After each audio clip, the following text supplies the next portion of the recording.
L'expert en affaires internationales, Constant Patassé, est notre invité. Avec lui, nous allons parler du Mali et du départ des forces françaises. Les angles juridiques ont-ils été arrondis? Constant Patassé, bonjour, vous allez bien? Oui, je vais bien, merci. On va encore parler du Mali et encore du départ des forces françaises. Est-ce que la question est claire? Est-ce que les angles juridiques sont arrondis? Bon, je ne pense pas qu'on puisse dire que les angles juridiques sont arrondis parce que là, je pense est, il est question ici purement de la politique. Ici, donc, ce sont les pouvoirs qui s'opposent, donc c'est plutôt des forces politiques qui s'opposent. Donc, il faut rappeler que lorsque la décision a été prise par Emmanuel Macron de, de retirer les forces C'était à Barkhane Bruxelles, du lors Mali. du sommet Union européenne, Union africaine. Voilà. Et il a donné un délai de 4 à 6 mois et c'est ce qui a fait sortir le gouvernement malien pour demander le départ sans délai. Sans délai. Et c'est après que Emmanuel Macron répond en disant que la décision, en parlant d'une décision souveraine qui doit être respectée. Déjà, moi, j'ai remarqué quelque chose là-bas, c'est que, au moins pour la première fois, Emmanuel Macron reconnaît implicitement euh, la La légitimité légitimité. des autorités en place et, la souveraineté de leurs décisions qui doit être respectée par un pays comme la France. Est-ce que c'est la légitimité du pouvoir ou bien la souveraineté du peuple malien? Ce peuple, une partie du peuple, bien sûr, qu'on voit souvent dans les rues. Oui, en fait, la légitimité du pouvoir est donnée par le peuple. Donc, ils sont obligés de le reconnaître. Donc, Oui, puisque comment ce peuple a pu donner cette légitimité? Il n'y a tout, pas eu élection. Vous voulez baser sur les manifestations? oui, mais si on voit tout ce qui s'est passé dès le début, il y a eu un temps où un président était là, les populations sortaient, les populations sortaient. Il y a eu un premier gouvernement, les populations ne sont toujours pas contentes. Aujourd'hui, il y a un nouveau gouvernement, les populations sont en phase avec ce gouvernement. Je crois que bien, même s'il n'y a pas eu élection, parfois les élections, c'est pas forcément par le vote, hein. Il y a le plébiscite aussi qui constitue quand même parfois des voix électorales. Ben, ici, on ne va pas parler, ce n'est pas ce qui... Avant de vous laisser continuer, est-ce qu'on ne se trompe pas? Parce que c'est vrai, récemment, le week-end écoulé, on a vu une centaine de manifestants sortir encore pour demander à la France de partir, aux forces françaises de partir. Le Mali, il est grand, c'est du nord au sud, de l'est à l'ouest. Même Bamako ne fait pas une centaine de personnes. Oui, c'est ce que je disais que en fait, euh,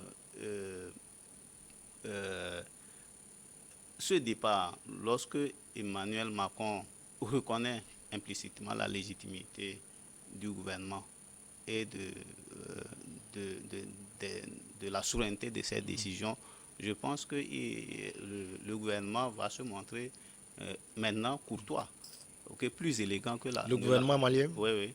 Il doit montrer plus courtois et plus élégant que ne l'a été Emmanuel Macron et son ministre. Et parce que les forces Barkhane ne sont pas composées que des forces françaises.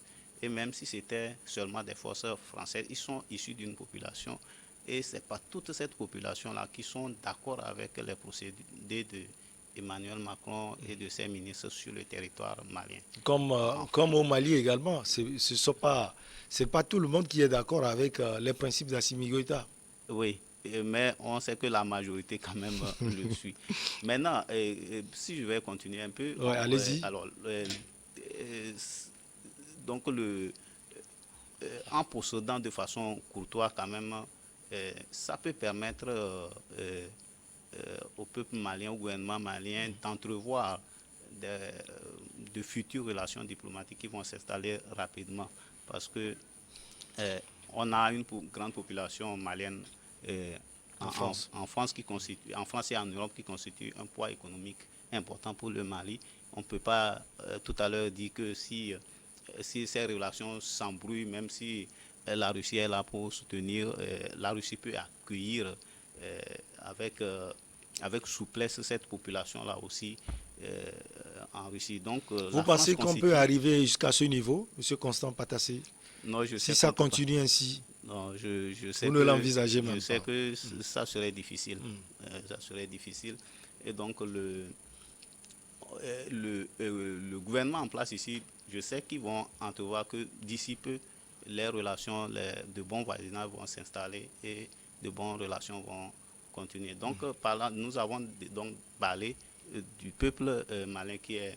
Mais il y a aussi des personnalités, des, des, des partis politiques, des gouvernements de l'Europe qui ne sont pas aussi d'accord. Donc, quelque part, être très dur avec la force Barkhane qui est issue de cette communauté ne sera pas très bon. Mais puisque la légitimité a été reconnue maintenant, le gouvernement malien peut accompagner avec souplesse le départ de ces forces et avec le temps, il serait plus facile de rétablir ces relations diplomatiques qui se sont rompues. Et nous allons dire, nous allons évoquer, nous pensons que ce serait possible. Pourquoi? Parce que aujourd'hui sur les réseaux sociaux, on sait que Emmanuel Macron serait impliqué dans de graves scandales de corruption avec avec la vente de certaines grandes entreprises françaises, avec des promesses qui n'ont pas du tout été tenues et avec, je dirais, la vente de ce qui serait la souveraineté, ce qui ferait la souveraineté du peuple de la France et de l'Europe en matière de sécurité énergétique et Vous voulez dire que militaire. si l'information est vraie, ça arrange le Mali. Oui, moi je pense que... Mais maintenant, au même moment, est-ce que l'Afrique aujourd'hui, les jeunes Africains, si on peut le dire, n'utilisent pas les réseaux sociaux pour essayer de se trouver une solution? Est-ce que toutes les informations qui sont données par le truchement des réseaux sociaux, elles sont vraies et vérifiées? Oui, en fait, les informations que nous suivons à ce sujet sont relayées par plein de structures importantes, par des journalistes, par des blogueurs, même des responsables de partis politiques. Et donc aujourd'hui, ça s'est multiplié. Hier, on était dans l'ordre de 500 vues pour un réseau et aujourd'hui, ils sont déjà à 1 million. Donc cela veut dire que franchement, c'est en train de se multiplier. Et si c'est vrai, si cette information est vraie, Emmanuel Macron risque d'avoir de sérieux problèmes. Et si c'est vrai, Avant on- les élections, bon, avant ou après les on est à élections. quelques Oui, semaines mais des élections je en sais France. que les Français sont quand même intransigeants. On sait ce qui s'est passé avec Dominique C'est Strauss-Kahn. Strauss-Kahn. À quelque part des élections, le scandale l'a emporté. Donc si c'est une vraie histoire, ça va forcément emporter Emmanuel Macron aussi. Et donc on peut, si c'est une vraie histoire, on serait tenté même de dire que les actions d'Emmanuel Macron au Mali ne sont même pas pour les Français. C'est peut-être pour quelques personnes et Est-ce que pour les vous lobbies pensez, Monsieur financiers. Constant Patassé, que c'est l'affaire d'Emmanuel Macron, contrairement à ce que certains pensent? Les gens pensent plutôt à la France politique. Parce que déjà sous Sarkozy, on a vu les mêmes choses. Sous Hollande, ce sont les mêmes choses. Est-ce que c'est une histoire entre Macron et le Mali aujourd'hui? Je rappelle, et vous le savez, que François Hollande était arrivé au Mali en libérateur, très acclamé par le peuple malien. Parce qu'à Et ce les moment, faits, les Maliens demandaient cette force pour... oui, et quand ils Oui. sont arrivés, ils ont fait quelque chose. Mais quand Emmanuel Macron est arrivé avec sa vision personnelle, il a fait autre chose et qui a entraîné le ras-le-bol du peuple malien qui demande aujourd'hui le départ des forces françaises. Et je rappelle que si vraiment ce que nous disons est avéré, on peut dire que Emmanuel Macron au pouvoir ne travaillait même pas pour la France. Même son l'aura qu'il a ou bien sa fougue qu'il détermine pour une Europe forte n'est qu'un leurre. Parce que vous ne pouvez pas être en même temps, vous ne pouvez pas prétendre défendre une Europe forte et être l'artisan de la destruction de grandes entreprises françaises. Si on prend le cas de Alstom, par exemple, les accords étaient faits en disant que ça créerait par exemple 5000 emplois. Mais finalement, ça a entraîné la destruction de 5000 emplois français. Ouais. Et c'est complètement contraire à ce qui était dit. Et je rappelle aussi que lors de la conclusion de cet accord de vente entre Alstom et General Electric, on dit que Emmanuel Macron était ministre. Des Finances. Était ministre des Finances, ministre de l'économie et des Finances. Mais il est retourné là-bas, dit qu'il n'était qu'un collaborateur. Bon, on ne sait pas qu'est-ce qui est vrai dans ça. Donc, s'il est collaborateur, ce n'est pas moi qui le dis, ce sont les informations qui fuitent qui le disent. Et donc, si il était ministre, et maintenant il dit qu'il n'était qu'un simple collaborateur, il y a un mensonge. Et c'est très très grave.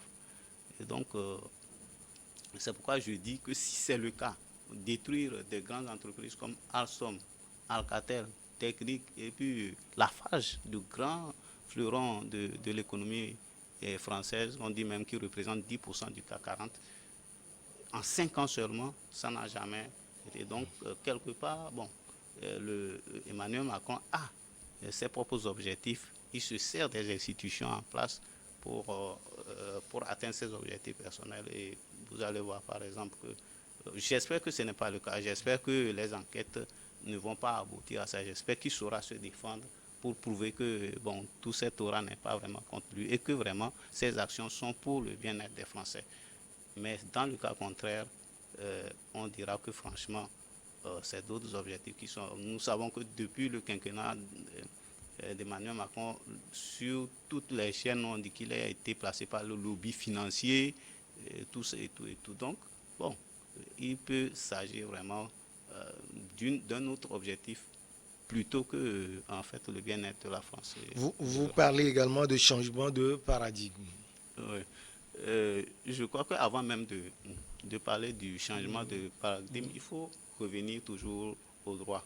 Moi, j'insiste surtout sur le droit en disant que c'est une opportunité unique qu'ont les Africains de disposer d'une jurisprudence qui fera tâche d'huile, qui sera utilisée aussi bien par les peuples que par leurs dirigeants. Donc, nous avons parlé, je ne sais pas pourquoi, bon, le gouvernement avait parlé d'entreprendre des actions en justice. Je ne sais pas s'ils ont commencé ou pas. C'est vrai que Choguel Maïga, le Premier ministre, avait parlé déjà de cela, mais on n'a pas eu de suite. Oui, et c'est pourquoi moi je suis sceptique. J'ai tendance même à dire qu'ils savent que s'ils procèdent de cette manière, ça va marcher, et donc ils ne veulent pas que ça marche. Parce que les textes sont clairs, la souveraineté du peuple... Pourquoi ils ne veulent pas que ça marche? Vous voulez parler du gouvernement malien, non? Ouais. Aujourd'hui, leur objectif, c'est que ça marche. C'est que ça marche, ça c'est une hypothèse simple que je mets parce que les tests sont clairs. Vous prenez par exemple, l'alinéa 4 de l'article 2 qui dit que les membres du Conseil de sécurité ne peuvent pas entreprendre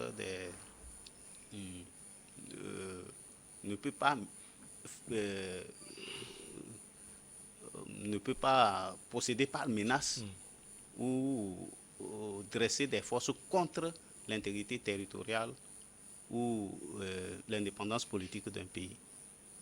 Mais c'est ce que les autres sont en train de faire. Et nous avions parlé aussi entre-temps de l'article 85 qui dit que toute mesure coercitive doit être prise sous l'autorité du Conseil de sécurité et que ces mesures ne peuvent être appliquées que sous l'autorisation du Conseil de sécurité, ce qui n'a pas été le cas. Donc, ces mêmes décisions ont été appliquées par l'Union européenne et par même les États-Unis. Donc, aujourd'hui, et même quand on parle de la saisie des fonds par la BCEAO, c'est totalement illégal, c'est contraire au droit, c'est contraire aux dispositions de la Charte des Nations Unies. Donc, bon, je ne suis pas juriste, je ne connais pas les procédures juridiques, je l'avais dit, mais je ne comprends pas. Parce que ces tests n'ont même pas besoin d'interprétation. Bon, si à cause des sanctions, le gouvernement même ne peut pas saisir ces institutions, bon, que le peuple malien, puisqu'il est question même de la souveraineté des peuples, donc le peuple malien même peut s'organiser et attaquer ces juridictions. Ça peut être la Cour de justice de la CEDEAO, ça peut être Le peuple malien, la société civile par exemple. La société civile organiser un club de juges, non, d'avocats qui vont porter cette affaire-là devant le tribunal international. Le droit sera dit. Et ce qui est intéressant ici, parce que devant le droit, il y a égalité entre le petit et le grand. Le plus puissant et le plus petit, là, devant le droit, ils sont égaux. Nous avons vu que même aux États-Unis, une petite fille de 6 ans ou bien 7 ans a remporté une victoire juridique contre tout un peuple. Et les autorités étaient obligées de l'appliquer. Donc, moi je pense que c'est seulement cette voie-là qui peut nous sortir définitivement de cette affaire. Et quand je disais aussi que les pays membres des Nations Unies, et la relation qui les lie ne peut plus être une relation de tutelle, mais doit être gouvernée par le principe de l'égalité souveraine. Regardez une décision de justice qui reconnaît ça. Déjà, ça tacle la question du franc CFA. Moi, quand j'avais lu ça depuis, je dis, mais les gens qui sont des spécialistes de la monnaie, bon, ils lisent ça là ou bien ils ne lisent pas. Est-ce que, bon, ça là, on peut pas. Il y a des contraintes politiques. Hein. Bon, je ne sais pas. Donc, je me dis que déjà, si cette voie-là est utilisée, on trouvera des réponses à beaucoup de problèmes. Et ce sera des réponses définitives. Donc, je pense que, franchement, que je reste toujours convaincu que la seule voie qui peut rendre définitive les décisions, c'est la voie juridique. Parce que les négociations politiques, souvent, finissent par l'avantage du plus grand sur le plus petit. Les négociations bilatérales sont toujours comme ça. Mais devant le droit, on sort égaux. Et devant la justice internationale, la possibilité d'obtenir une justice juste est assurée. Donc, vous pensez que politiquement, la France et le Mali seront toujours ensemble, la brouille va passer. Maintenant, le Mali n'a qu'une seule force, la voie juridique aujourd'hui. Selon vous, Constant Patassé, pourquoi le Premier ministre Choguel Kokala Maïga, qui a parlé de cette voie juridique, et tout le gouvernement malien hésite ou bien tarde encore à prendre cette voie? Voilà. Moi, personnellement, je ne peux pas répondre à cette question parce que moi-même, je me la pose. Parce que c'est clair, si vous lisez, tout le monde peut télécharger la Charte des Nations Unies, les articles qui sont concernés. D'abord, vous avez le préambule, vous avez les articles 1 et 2, vous avez les articles 73, 78. Vous avez les articles d'abord 53, les articles 73, 78 et les articles 103. Ce n'est pas beaucoup. Ces articles-là sont clairs, ça n'a même pas besoin des spécialistes en justice pour comprendre. Quelqu'un qui comprend le français, qui lui comprendra. Donc, moi, je pense vraiment que c'est la voie juridique qui sera, par exemple, la voie diplomatique ou politique est une solution pour le Mali, mais la voie juridique sera une solution pour toute l'Afrique, pour non seulement les gouvernements, mais aussi pour le peuple africain. Alors, le gouvernement malien a parlé d'une décision unilatérale de la France. Sous ce prisme également, une voie juridique, on peut la prendre pour tacler la France latérale de retirer ses forces du Mali.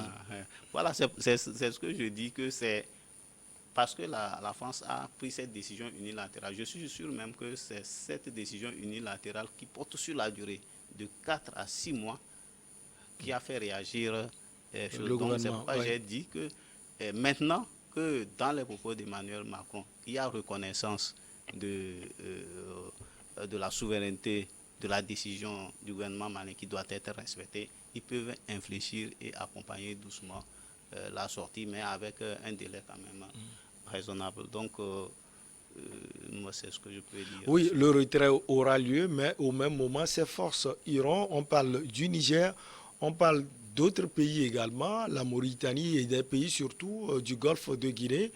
Or, vous aviez suivi également l'intervention du chef de l'exécutif ivoirien Alassane Dramane Ouattara, qui a dit que l'armée, disons l'armée ivoirienne, est prête à défendre les Ivoiriens contre le terrorisme.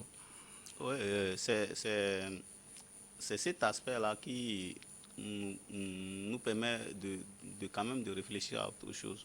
Ici, nous voyons tout simplement que la volonté du président Alassane Ouattara est d'affirmer la souveraineté de la Côte d'Ivoire. C'est ce que tout le monde veut. Maintenant, je ne sais pas si Au même moment, il antérieurement, a dit également que si ces forces partent, c'est comme une porte ouverte pour le djihadisme.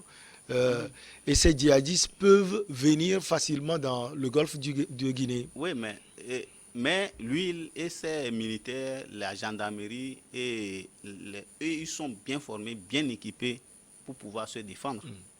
Donc, c'est sur les autres. Mais les autres, c'est le Bénin, le Togo, peut-être le Ghana.